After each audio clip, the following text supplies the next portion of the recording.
San Marcos City Councilman on the radar of the city's Ethics Commission now after a Kxan investigation prompted a citizen to speak up.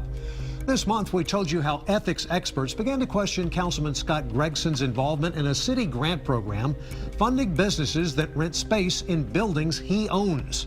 Kxan investigator Jody Barr broke this investigation, and just hours ago we learned the city will soon appoint an outside attorney in this case, and that sounds serious. Yeah, it does, Robert. You know, next week the city council is set to approve an attorney to provide legal advice to the Ethics Review Commission in this matter. Now, it all stems from a complaint which a citizen filed after he saw our report saying he believes Councilman Gregson broke the city's ethics law.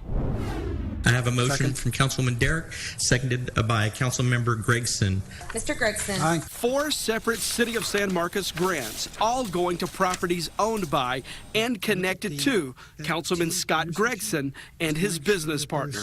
Tax dollars giving to businesses in San Marcos to make permanent upgrades to the buildings the businesses rent from the councilman. It has the appearance of impropriety.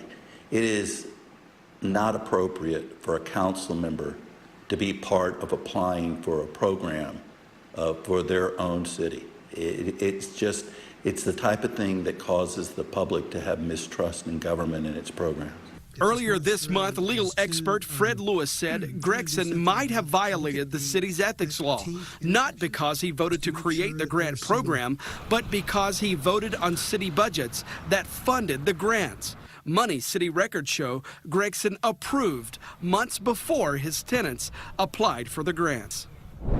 Gregson denied our interview request, but his attorney sent this statement saying the councilman is on vacation and has complied with the ethics statute in every respect. He did what he thought was right. Now, if the complaint against him is substantiated, we don't yet know how it could affect his role on council. Well, what are the possibilities? Well, officially, it could include a warning or reprimand, suspension, or even removal from office. Now, if his actions are found to be severe enough, though, the commission could also recommend prosecution for breaking the law. And when we might see the Ethics Commission take up the complaint? Well, we mentioned, Robert, the commission might be getting legal advice on how to proceed with this as soon as next week. Now, the commission's next meeting is in October, and we will stay on top of this.